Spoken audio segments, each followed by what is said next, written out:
So, here we go. With entirely frustrations and complexes, the police are searching for James Thomas,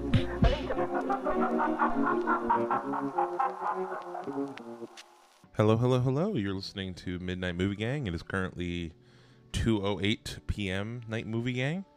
My name is LC Hines. My pronouns are he, him, and I'm here. Sorry, my pronouns are he, they. Update for the folks. Wow. And I'm here with Courtney.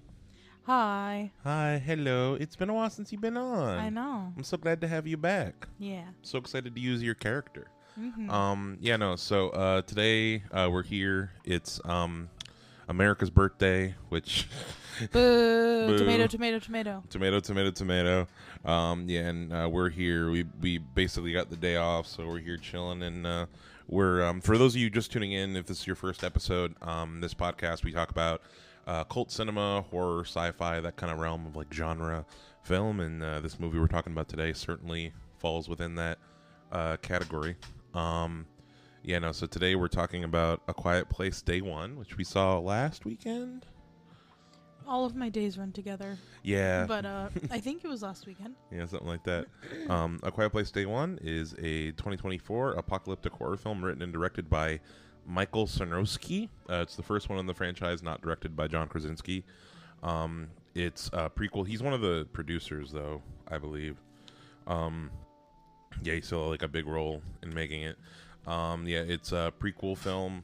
As the title suggests, it takes place entirely during day one of the creatures arriving, and it's in New York. Yes. New York City. And before we start talking about the movie directly, I just wanted to ask, what is your experience with this? I know a good amount about like your experience with the second movie, because and I'll get into it when I talk about my experience with it, but like the second movie is kind of a big. The second movie was like the first big like movie back from COVID that we saw in theaters. Period. And it was a big deal for me, I know, but I wanted to ask, what's your experience with this franchise, the first movie, when you saw it and stuff, and just your general thoughts on the universe. Yeah. I didn't see the first one in theaters. I saw it probably like a year or something after it came out. I don't really remember. I've seen the first one a couple times since then. Saw the second one in theaters with you. Yeah, it was the first movie we saw in a movie theater together. Mm-hmm. Because we met during COVID. Mm-hmm. Indeed.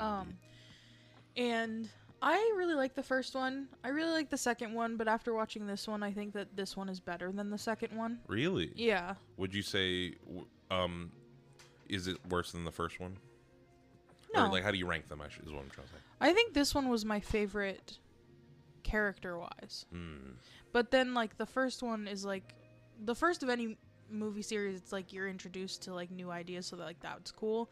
Mm-hmm. The second one, though, we talk about it all the time, but, like, I can't get past the fact that the people on the island in the second one didn't have a plan. They didn't have a monster backup plan. Yeah, like, how do you not have a monster backup plan? Was no one with anxiety on that island? Like, that's kind of crazy. Especially at that point, they've been there for, like, a year and a half. And they, like, had a civilization. Like, they had shit, like, set up. Mm-hmm. And they just, like, never thought, like, oh, let's have, like, an emergency system. Yeah, like, just in case, like, a monster alarm. Like, if it were me, I'd be like, have some kind of, like, alarm thing, some loud thing. And also, on like, some point in the island. dig a hole, right? Dig a bunker for people to go in. Mm-hmm. You know what I mean? Like, I don't know. Because they had everything set up really well, infrastructure-wise, on the island. Except any, like, potential, like, alien defense system. Any kind of like monster plan, right? No kind of bullshit. Fucking, if it were me, I would have it be like, have like a boat set up, like a boat ready to go with like an escape boat, like kind of like a monster get rid of boat. Oh, where it's that like too. You have a boat set up with like a bunch of loud things on it, like a bunch of speakers or whatever, and you lower the monster to the boat. And when the monster gets on the boat to go towards the sound, you just send the fucking boat off. Bye. And then you're good. That's what I would have done. Yeah. But that's my biggest problem with the second movie as well. I rewatched both of them before we saw it. And yeah, definitely the first movie is stronger. There are definitely some like like the first movie is just like balanced way better. It's simpler.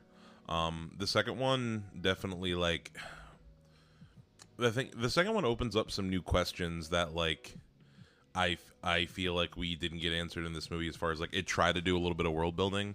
Like, I don't know if you remember, but remember in the second one, there's like the people at the dock who are like, they're like raiders or whatever. Yeah. They're like the people who they're like, they like kidnap people or whatever, but we don't get any kind of backstory with them or like how they work. Yeah. I also just like how the first one is like focused on the one family, and then I also like how this one was focused on These two characters. Yeah. Eric and Sam. Yeah. Samira. Yeah, no, I do appreciate how all these movies are pretty small scale in terms of like, thus far we have not had like a movie where it's like the perspective of like the military or something, you know? Right, because I don't give a fuck about that. Exactly. Like, what's like the big scale? Like, we only know what our characters that we're following know. Yeah.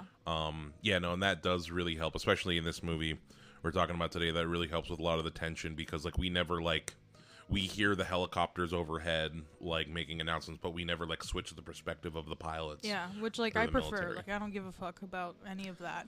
I don't give a fuck about any of the infrastructure stuff. Exactly. Especially because in my mind, the aliens are quite simple in this series. Like, I don't need. It's not like Alien, right? Where I like want to know more about their life cycle and shit. Like, I don't give a fuck about any of that, because it's literally just like weird Demogorgon things that can't see but can hear really well, and they can't swim. That's all I need to know about them. Yeah. I'm like fine to not know anything else. Yeah. And just like get like the individual snapshot points of view from like just a couple of people. Yeah. It's very much not really important what the aliens are doing, at least in the stories that they're trying to tell here, as far as like, I think a big part of it is because of how fucking dangerous and how unsafe this particular apocalypse is. Yeah. As far as like, there's just, because we watch a lot of movies, like apocalypse movies, where like there are creatures are like, oh, we've been watching Walking Dead lately, and it's like you can survive the Walking Dead monsters. Right. Like, you just like board up a house and like try not to like lure them with like car alarms, but otherwise you're fine. Versus this universe, like, you literally can't even talk in a normal volume. Yeah, no, you're just fucked if you accidentally knock over, if you do this. Yeah, you know? and you would never be able to survive this universe. Not even close. Not even. I knock shit over. I'm loud. You snore, like, I snore loud. Fucking yeah. All the snorers in this universe are fucking. That's the first thing to go. Like, if you're snore, you're fuck. It would be so. It'd be funny if there was one person like, thank God I got my deviated septum fixed right before this happened. Right. But yeah, no, it's a tough universe, and yeah, and because of that, like, at least the way that these stories have been told, we haven't really needed to know like more about the there is a scene in this movie, I don't know if you remember it, we'll get to it when we go into the plot, but remember the scene where the creatures, there are like all these like weird egg things in Quiet Place Day 1, and they like tear it up and eat it? Yeah. That, I was watching some interviews with the director and like some other reviews, and there was more in that sequence that was cut out that was going to show you more about like biologically like how that whole thing operates. That's fine. And, like, I don't give a fuck. Yeah. I'll talk about it more when we get to it, but like that's a scene where they were going to try to do some world building of the creatures, and like when I learned about, and the director confirmed what exactly it was, I'm like, oh, that's kind of weird. Why would you do? But we'll get to that. The first two movies, the first one is really, I think something I love about, something that I think the first one is the best at is, like, I think the opening is just so strong. We just kill that little kid instantly. Yeah. Like, they just, like we don't give a fuck. Yeah. You know? Yeah. And also, with that situation, it's like, survival of the fittest. Like, I don't feel a whole lot of sympathy for that kid. Something that the first movie did that I liked was, like, the fact that, the main girl is disabled, but it ends up being a asset in the world, and the fact that like her parents already know sign language because she's deaf. Yeah. And like I just feel like that's like a cool way to have the movie be, because I just feel like in general there's like not a lot of people in movies with disabilities, period. And a lot of the time it's very offensive, I feel. And like, I'm not a deaf person, so I can't speak like on, you know, the deaf community and how they felt about that first movie, but it just, to me, as someone outside of the community, it seemed fine, and like it seemed like an okay portrayal. And it seemed like this movie, I feel like, did it as well, this new one, where it was like, I going into it, I didn't know that that Samira was gonna be disabled and like on hospice. And I think that that's like an interesting point of view, because I feel like disabled people are never in these types of movies, because it's just like assumed that they would die or whatever. When like that's not necessarily true. And like, I don't know, I just like movies that bring in less just like standard like non-disabled white people, and like put in some like more diverse roles. That's a good point. I've never actually thought about that, as far as like, yeah, in all other pucks, we're following like fully able-bodied people. Yeah, like think about Independence Day. Yeah, like everyone is like, is not, no one's disabled. Everyone's just like totally fine. No one's worried about medication access. Yeah, no one's true. worried about anything. That's a big factor in this new movie. That's a good point. Yeah. I think another element of like the whole like disabled thing, like having that type of diversity, is like the way that all of it is implemented is never seen as like I think in this movie too, I don't think it's never purely like obviously there are disadvantages to, in the original movies, being deaf, and disadvantages to being like very sick with cancer in this movie, but I feel like, does she have cancer? Or yeah, don't they say like, I didn't think they said what she had. Oh, I just assumed, because oh yeah, terminally ill cancer patient. I feel like they didn't say it in the movie. Yeah, well, she's very sick in the movie. But like, they also utilize those things to like, it's also just to tell a different, how do I put it?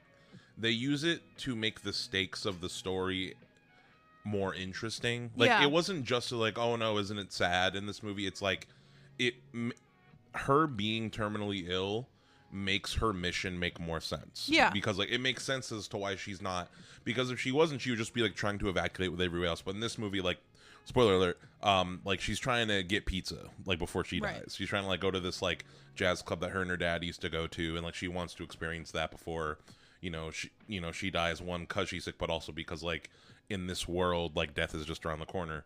And it makes sense why her character is doing what she's doing, and it allows for the story to be more interesting. I think it especially allows for the story to be more interesting because when you really think about like what we know about the creatures, it's fairly easy to survive them if you are able to evacuate. If you're smart, yeah. Like, if you just like, especially because like this is in New York City, there's water access. I feel like if we were in like the Midwest in this movie, you'd be more fucked because there's no way to evacuate via water. That's true. But like, because they have access to water and like the ocean and the ability to like literally take a boat and evacuate, it makes it so that survival is not that difficult if you just like shut the fuck up and be quiet until you can get to a boat, and then you're fine. Once you get to safety. And in this movie, like, they have, like, the government is setting up evacuation boats, like, and that's like that's gonna be fine. And all you have to do is like go to an island. And so having the main character have a different motivation besides survival made it way more interesting, because if she wanted to survive, she could have just gotten on the boat.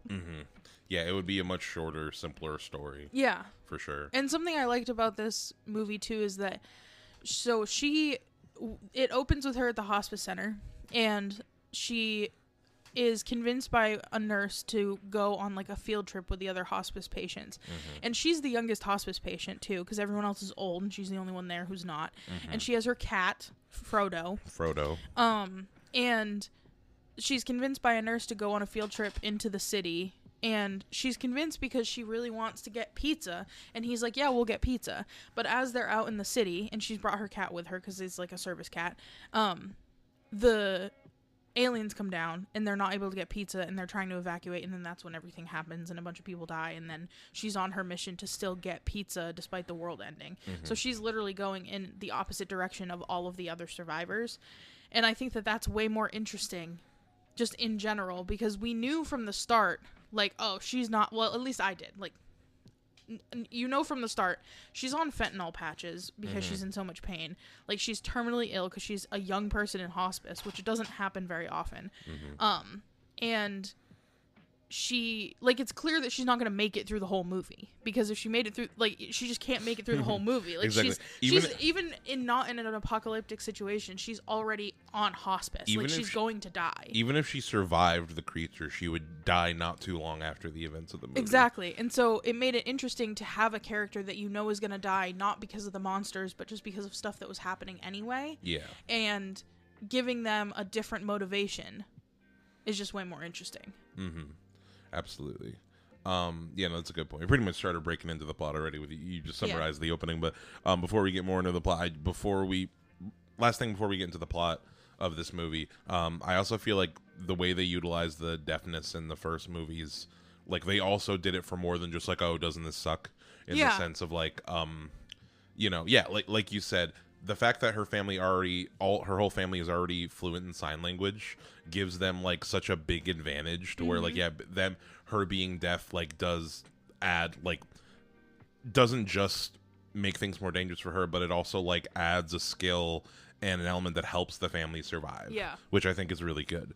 But then also, as far as filmmaking goes, like, it's really cool because it allows you to have these, like, scenes where I really love in the first two movies, rewatching it recently, when we're in her perspective, like, when we're with her, the movie's silent. Yeah.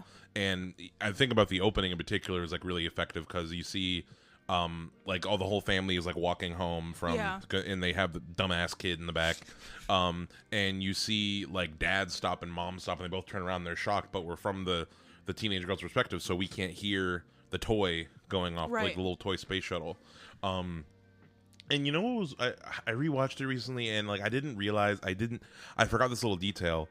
The little kid finds the little spaceship, and the teenage daughter is, like, talking to the little kid, and he's like, "This is what's gonna get us away from here, a spaceship." And I'm like, "Oh, that's so sad." And then he gets snatched. But yeah, no, like, it is very cool that that this movie, or that this franchise thus far has, like, given us some unique perspectives on, like, an apocalypse type situation. Yeah. I will say though, while, like, I have enjoyed these, like, very character driven things, I do want some Quiet Place content that fills in some information about the creatures, because we still don't know a lot about them. I'm cool with that. Yeah. I mean, it doesn't have to be, so they're making a Quiet Place game. No. Ain't playing that. No. I forget what it, they've dropped, like, a trailer for it or whatever, but like I don't need movies that fill in the lore. Like, if this game has, like, a bunch of, like, alien shit, then that's cool. Like, I don't need to be in a movie, is what I'm trying to say. Yeah. Anyway, so let's get into the plot of Quiet Place Day One. You pretty much summarized the opening. Samira, terminally ill, lives in hospice. The nurse, played by Alex Wolff Rubin. I always love to see, I think Alex Wolff is a pretty good actor. Yeah. I always like seeing him and stuff. Mr. Naked Brothers Band. I always forget. I wanted to say, like, I found it so weird that he's playing, like, a grown-ass man in this movie. Yeah. He's finally getting out of his, like, teenager phase. Like, he's got, like, dyed hair and earrings, and, like, it's a very different look for him, I thought. But yeah, so yeah, the creatures hit. I really like the scene where they're on the bus and, like, everybody is, like, looking. More important thing, they go to a puppet show. Yeah. And we meet Jimon Hansu's character Henry, who is in A Quiet Place 2. He's like the leader of the island in the second movie. They go to this puppet show, and it's a really creepy puppet show. The creatures come. And then Yeah, Sam wakes up in the puppet theater with Frodo and the other survivors. You said that you had an issue with that scene where like everyone was being quiet in the theater. You said you didn't buy it. Well, just because like I just don't trust other people, especially like that scene reminded me a lot of COVID. And like any movie now, like COVID has altered our view of a lot of things now. I feel like actually being in a situation that felt apocalyptic and still feels apocalyptic at times because it's still not over. Like COVID is still around and still killing people and still disabling people. But going through a situation where we were told very clear, explicit instructions on how to protect ourselves and others and then did not do those things. Now every time I see like media about an apocalyptic situation and the people are listening, I'm like, no, they wouldn't, because we had an apocalyptic situation with a virus that was literally killing people in mass amounts, and we as a country still did not give a shit, and people made conscious choices to not protect themselves and others, even when it was super simple, like wearing a mask or, staying in your house or, the very clear instructions we were given at the beginning of the pandemic that people didn't listen to and then resulted in the death of themselves and others. Like the idea of being in a space with a large amount of people and being told by the military helicopters, like, stay quiet, stay in place, like, go evacuate slowly and quietly. Like, no one's gonna fucking do that. You're gonna have at least one asshole in this space that is gonna just start screaming. To be fair, all the people who didn't follow the rules would die instantly in this movie. In this movie, yeah. But also, it causes the death of other people. True. Is the part that, like... that I was more thinking about, is the fact that when you're all in one building together and you're being told to be silent or die... if one person starts yelling, everyone's gonna die. Yeah. Because then the monsters come and then everyone starts yelling because we're panicked. Like, and I just don't trust a large group of people to have the sense to shut the fuck up. Yeah, because that group think and that animal logic will come in quick. It's funny that you mentioned this franchise is like one of the most interesting allegories for, like, when you think about, like, with COVID, and it almost feels like it's planned, but like, because I remember when we saw Quiet Place 2, which that movie was filmed completely before COVID. Like, it was supposed to come out like April 2020.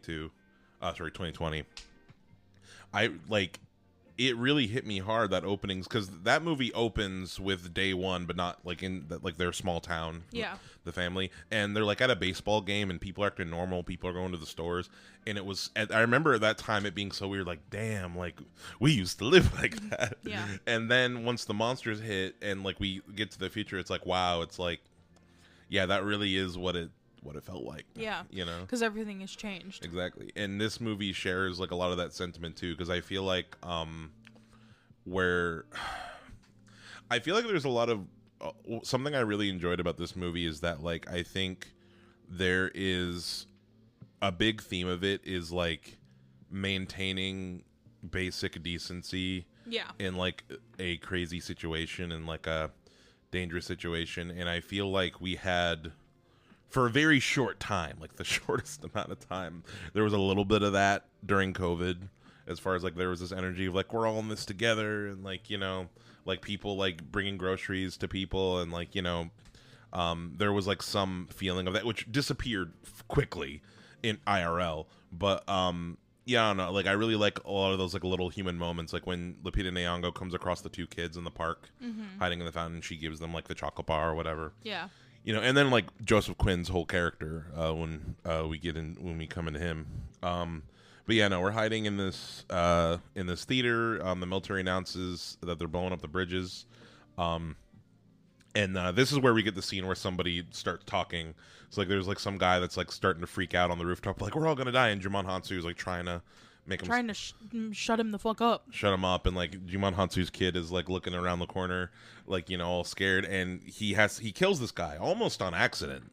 I think it was fully accidental. Yeah.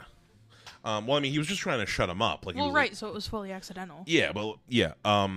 And it's a scene where it's like, yeah, Jumon Hansu's freaking out. I mean, rightfully so, killing someone. But at the end of the day, like, he was going to take everyone down with y'all. Well, and I don't think that he meant to kill him at all. He was just like, shut the fuck up. Like, it kind of reminded me of, like, you know, like, shaken baby syndrome. Yeah. Like, when someone's baby, like, won't shut the fuck up. And, like, humans have a tendency to get really frustrated. And, like, it's very easy to, like, channel your frustration and do something like that where you're just like, like, shut up. And then that causes like damage that you can't take back. And so I feel like that's just a very human reaction. I'm not saying it's right, but it's a very human reaction to be like, stop, like, literally stop.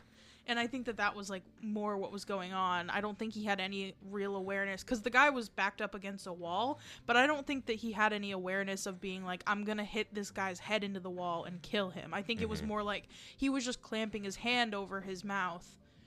And just trying to do it with, like, enough force to be like, shut the fuck up. Yeah. And it just happened. Yeah, no. It was a super intense scene. Yeah. Definitely. And you saw him be shook by it. But yeah, Sam ends up leaving with Frodo, the cat, and she's like going towards Harlem because she's trying to find the pizza place again. And there's a couple times in the movie where Frodo is separated from Sam, which stressed me the fuck out because there's just this cat, and I just, like, really didn't want anything bad to happen to the cat because, like, all that Sam has left is this cat. And, like, I was just stressed the fuck out. But Sam is, like, hiding in an alley, and Frodo is separated from her, and Frodo finds Joseph Quinn's character and like leads him back to Sam. Yeah. He pops up out of, like, the subway water. Yeah. Like, oh my god. And this is after Alex Wolff's character dies. Like, the emergency generator. That was not important to me. Yeah. The emergency generator turns on, he gets killed. Goodbye, Naked Brothers band. But yeah, no, now we come across Eric. Yeah, I wanted to ask you. So, like, so far, there's a lot of good creepy moments, like, with the creatures at this point. How do you feel?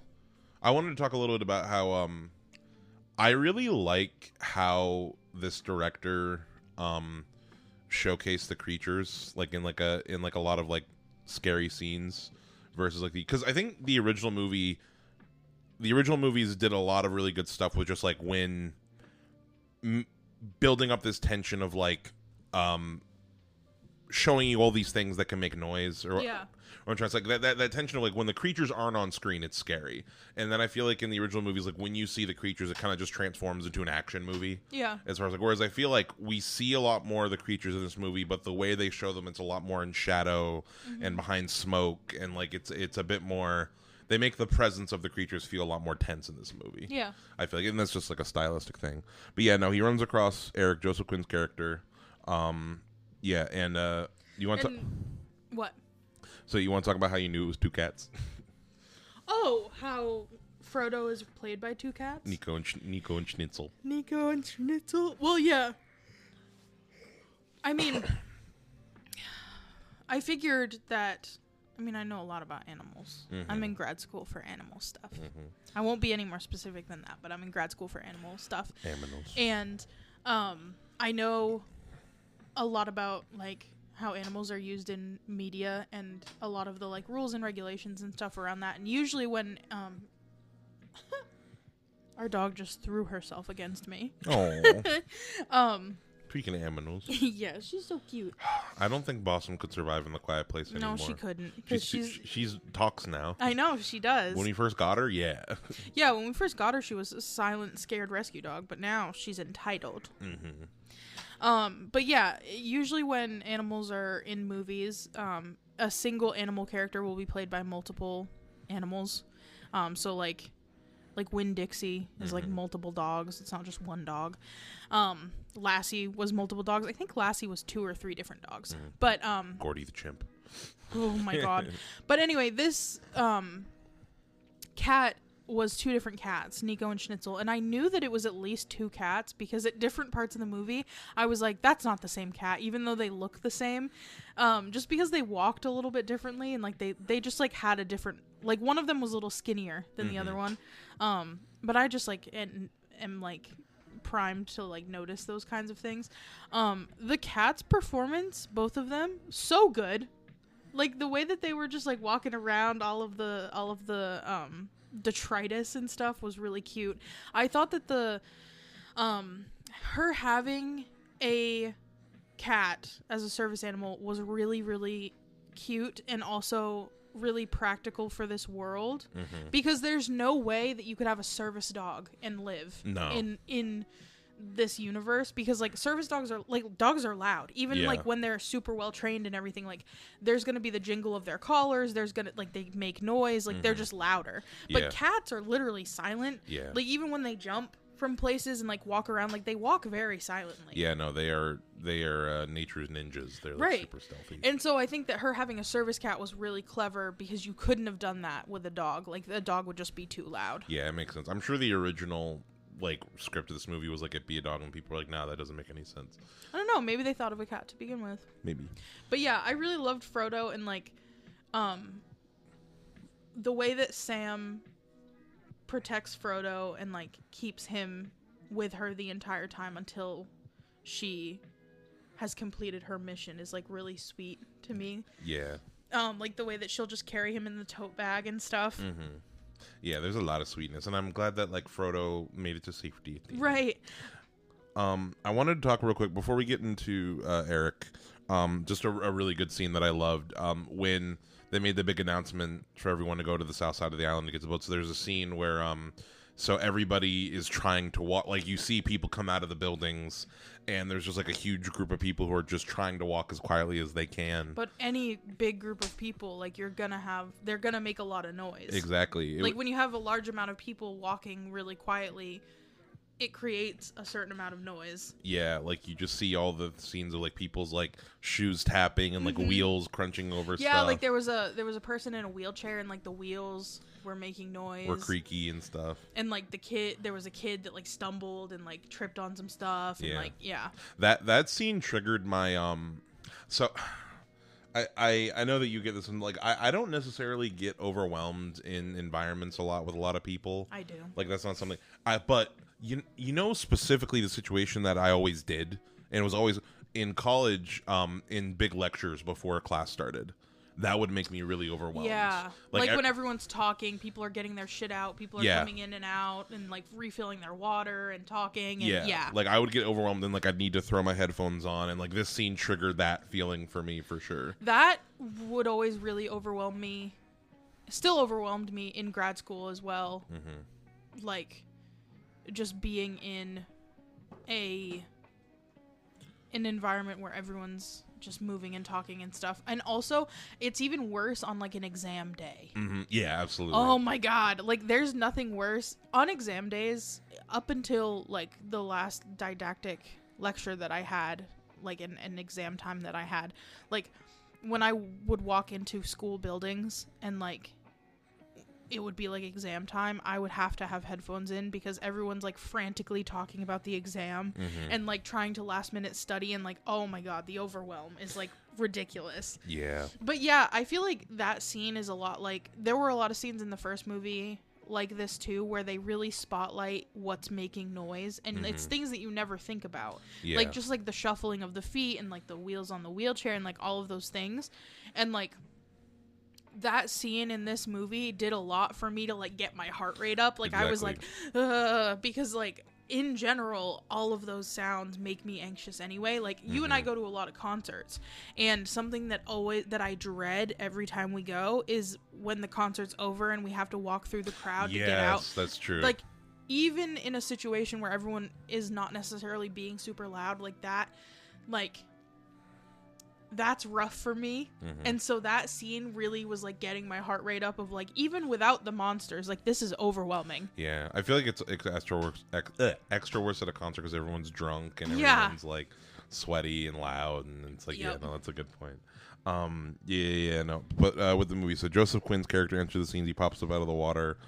He kind of follows Lupita Nyong'o around, and she's like, go evacuate, get out of here. But he's just in shock. Yeah. And he's I feel like it actually kind of bothered me at first in the movie, as far as like it didn't make sense to me, like, yeah, why isn't he just like fucking leaving? But he's got PT, like he's he's traumatized. Right, he's traumatized, and also he doesn't know where, like, he doesn't have any family in the United States because he's from England, and so he is like, I just came here for school, and I'm scared, and I don't know anyone, and I, like, could evacuate, but I'm just scared and overwhelmed, and, like, here's this person that, like, is on a mission that I can get behind, and, like, as he learns more about Sam, and, like, he goes and, like, finds her medication, like, he goes and finds her the fentanyl patches and stuff, and he, like, wants to see her complete her mission of, like, getting the pizza at the pizza place that she used to go with her dad,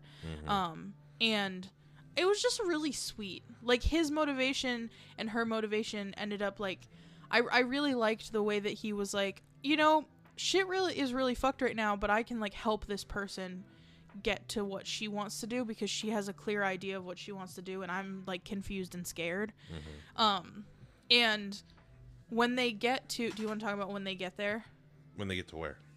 To the pizza place? Oh, no. Yeah, I want to talk about them at Sam's apartment. There's a scene in here that... Was that really Sam's apartment?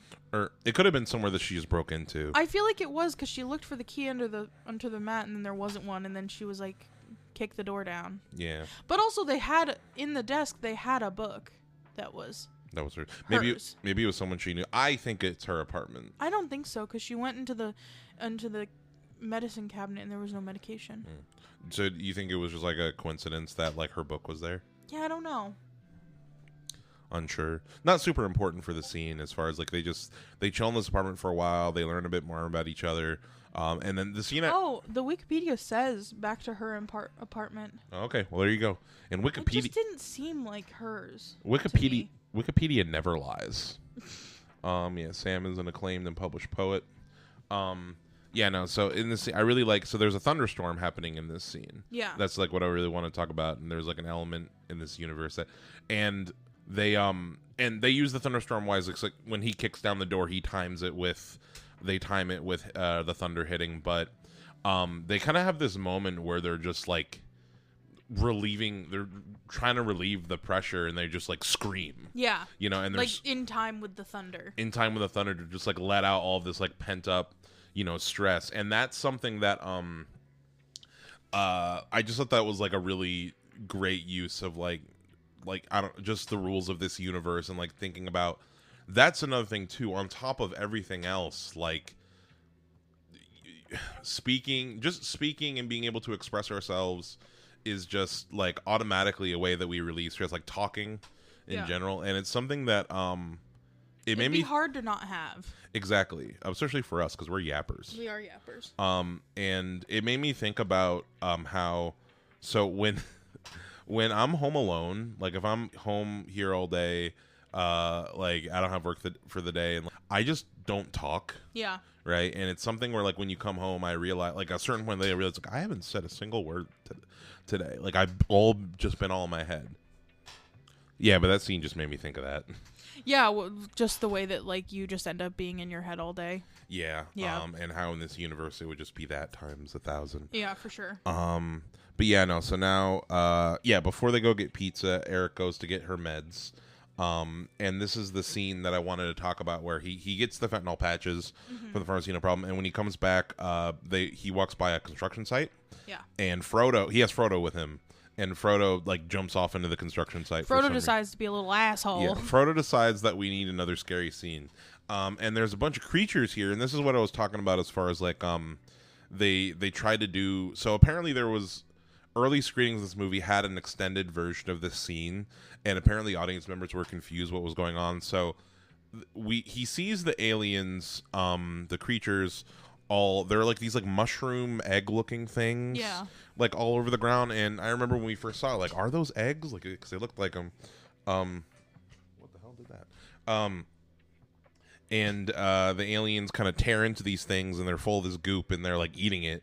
And it's, you know, and up to this point, we never seen the creatures eat anything. Like, we don't even see them eat people. Like, they just kind of tear people up.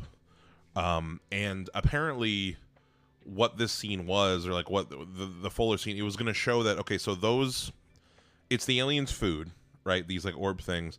And apparently what they do with human bodies is, like, they take human bodies and they bury them, and they inject them with like this goo, and the humans are basically like fertilizer for these like mushroom things to pop up, and then that's what they eat.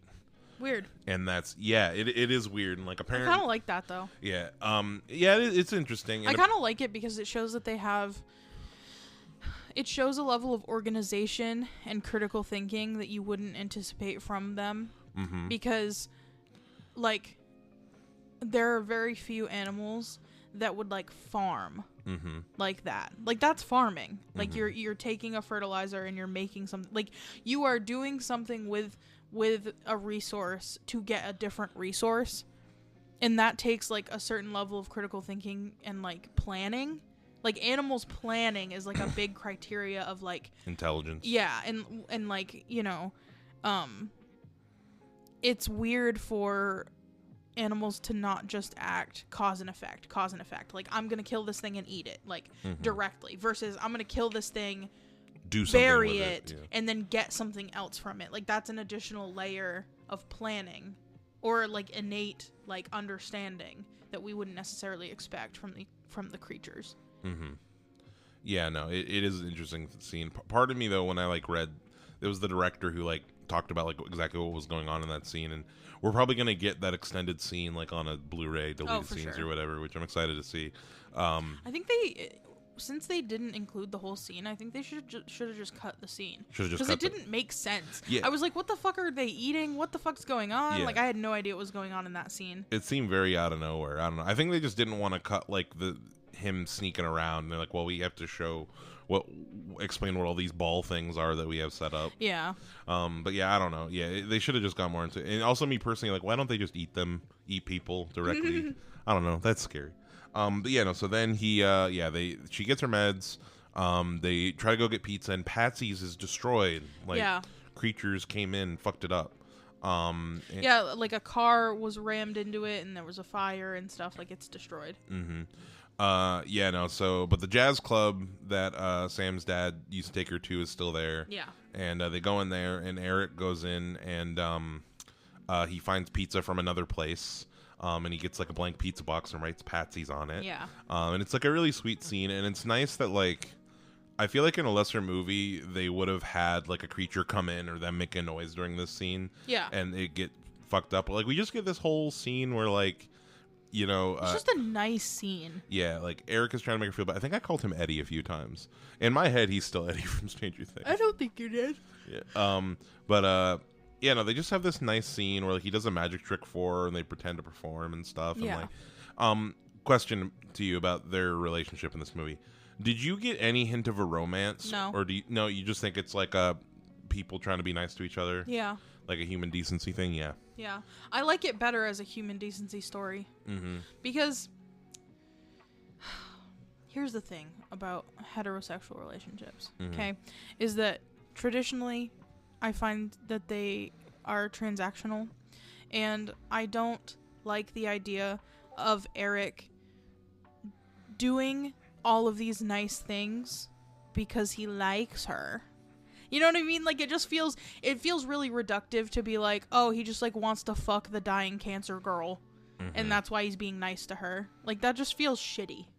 Because like, in my mind, a lot of the time in real life and in movies, like, when there is an additional layer of like, oh, he likes her, it's always like, well, he's doing it because he wants that, not because he wants to be a decent human to her. And because traditionally men see women as objects and things to have, it just feels nice to be like, no, like, he's seeing her as another person who needs something, and in like this very trying time, this very like difficult time for the both of them, he's like, well, I can do something nice for this other human that is also struggling. I like that. I like the story of like a human decency thing versus like something transactional. Yeah, that's true. That makes sense. Yeah. And I feel like they have good chemistry together in this movie, and it does seem just like, I feel like it's more just kind of built around this idea that, like, you know, during COVID as well, it made me think about they didn't know each other before this tragedy happened, and like in these kind of situations, like, you know, during COVID, I remember during I met some people during the peak of COVID that like I have not talked to again. Yeah. Since, but like you get these like unique kind of relationships built out of like these situations. Yeah. These like really kind of like like finding these like little human connections, and I feel like they really sold that well. But yeah, no. So they get pizza, they do the magic trick, and then the last scene is they see a boat just leaving. And Eric has to try to make it, and Sam gives Eric Frodo. Yeah. And also and her a little note. A little note, and also her sweater. Mm-hmm. And I really love all the creatures like kind of basically like staring down the boat as it like goes by. Yeah. And being like, "Fuck, we can't swim." Damn it. Yeah, I think I remember I saw an interview John Krasinski basically saying why they can't swim. It's because like basically like their bone density is like so high. That like they're basically like too heavy to like even like be able to float or anything. That's interesting. Just because the environment they come from is just like a lot harsher, and like the gravity is like way heavier, like where they come from and stuff. Like there's all these like John Krasinski has like a whole idea of like what kind of place the creatures came from and like That's where cool. The whole biology of them. Which also in canon they're called Death Angels. I don't like that. No, too lame. Yeah. It's very anime. Is it? Well, it sounds like to me. But anyway, so Eddie runs away. Sam, Eric. Yeah, so Now you're doing it. Yeah, Stranger Things. So Eric runs away, and Sam distracts the creatures by breaking some car windows and setting off some alarms. Yep. Really smart. And Eric makes the final leap. He makes it onto the boat. Him and Frodo. Which I mean. We'll see if we get Eric again in another one of these movies, because presumably he meets up with Jumon Hansu, and his character has a name. His character's name is Henry, but he's Jumon Hansu. We know that he ends up on the island. I guess Eric ends up somewhere else. Maybe we'll find out what happens to him in like a further movie. But they make it to safety, and Sam is like walking through the streets, and she's listening to a song on her iPod. Feeling Good by Nina Simone. And she's in the middle of the road. She unplugs it and and she has like a little boombox thing. Yeah. And the creatures come get her, and that's because she unplugs it from the headphones. Exactly. And that's how the movie ends, with her being able to kind of die in the way that she chooses, and like being able to be satisfied. And yeah, that's the movie. Like I said, I think that for me personally, ranking them right now. Yeah. It goes A Quiet Place 1 is the best one for me, and then this one, and then 2, which I don't dislike 2, but 2 definitely has a lot of plot holes and imbalances. Yeah. This one is. Oh, I also wanted to ask you, do you think the first 2 movies are essential viewings for this one, or if you've not seen either of the other Quiet Places, could you come into this one cold? I think you could come into this one cold because the military helicopters that say like, "Shut the fuck up." And go, then the creatures can't swim and go to the boats. That tells you all you need to know about the creatures. Mm-hmm. I think if you haven't seen any of them and you want a little bit of background, you at least should do 1. But I don't think you even need to do 2 at all. Mm-hmm. 2, if you watch the second one, then you get like the Easter egg of Henry being there in this one. But other than that, like, I don't feel like it's necessary viewing. Do you feel like it is? No, not really. Yeah, I agree. I like that they stand alone. Yeah, no, it very much is like separate apart. There was a review I was watching this movie that was talking about how like this universe is like the perfect. You could tell any kind of story in it because like any point in time during this event could be good. Like this one reviewer I was watching talked about he thought it'd be really cool to see like. Where you know how people go on these like nature retreats where they don't have technology and they like don't go anything. It'd be about people coming back from that and That'd like be crazy. coming upon the creatures like what the hell has happened, kind of deal. And that would be very cool. And I feel like there are a lot of I mean I even have like what if like there were astronauts up in space while this whole thing was going down. Yeah. And they came back. I feel like there are a lot of cool things they could do. I feel like a cool one would be you have one later in the timeline, like a year later, maybe a couple years later, and there's like a cult. I love a cult in a movie. Like you have a cult that's like that thinks that the aliens are gods, and and like that is true. I think that would be fun. That it would be a little bit like Nope. Yeah. Where with oh my god, I don't remember his name. Stephen Yeun's character. Oh yeah. What's his name? Jupe. Jupe. Yes. It would be like have a little bit of like that vibe where he's like it's like a spectacle. Yeah, they're like obsessed with the creatures type of deal. Yeah. No, there definitely is like a lot of room to expand. I think if you do a movie like that where we're going years and years beyond, I feel like we would also like learn a lot more about the creatures at that point. I remember one person saying like, what if it's literally like aliens and there's like a queen creature? That'd be crazy. Yeah, I mean, or even different times because we've only seen this one kind. But yeah. So something that I really liked about this movie, I like movies that like end happy but not traditionally happy. Mm-hmm. Like this movie technically has a happy ending because Eric and Frodo make it to safety. And then Sam got kind of what she wanted, enough to be satisfied, and then she got to choose her way out. I don't require every character to survive in a movie for it to be a happy ending. Like, she was never going to survive, but it's, like, nice. It's almost nicer for her to have died this way than for her to have just died in hospice. Yeah, 100%. Like, it was kind of like a last, like, hurrah that she might not have gotten just in hospice. Exactly. When it seemed like in the short time that before everything happened, when we see her in hospice, she's like very unhappy there and like very reluctant to like be living her last days or weeks or months or whatever there. So I feel like this was kind of nice. It's kind of like, it's like when just like taking an old pet out on like a last park day, you know what I mean? Like, it's like being able to do that for yourself, I feel like would be really nice when all you have left is like you know you're gonna pass, you know? Yeah, that's true. Like, she kind of got to like her life was able to have like a little bit of purpose at the end. Yeah, type of deal. Yeah. And she was able to at least return to a place that brought her a lot of joy and like have that final experience. Absolutely. Yeah. So, you know, that's A Quiet Place. I think the last question, this might be a hard one with this movie because it's not really a prop heavy movie. But can you think of a prop that you might want from this movie? I know what one I want, but we might be the same. You go. I want Sam's jacket.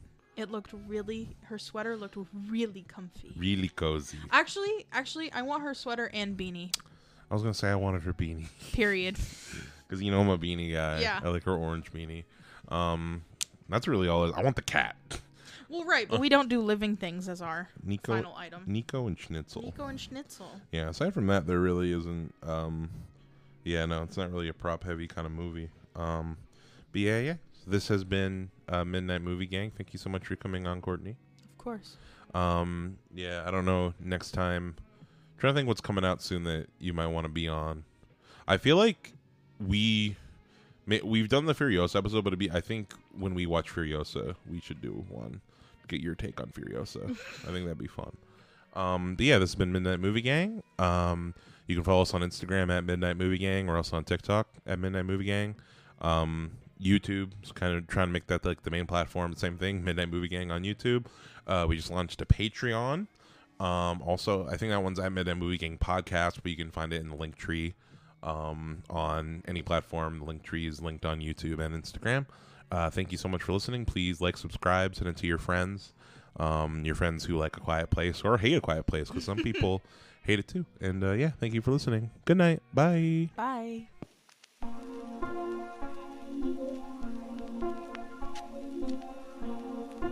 So, here we go. With childish frustrations and complexes which the police are searching for James Hunt, believed to be the lover of Dave Williams, and her partner in the horrible murder of Walter. We grant everybody that I'm here to hold on. Oh, please tell me where this going. Please tell me. Sorry, I don't know. How hopeless could I got in here? 3 tickets to Albany on 6 o'clock train tonight. What do you mean, please? Special agent, Special agent,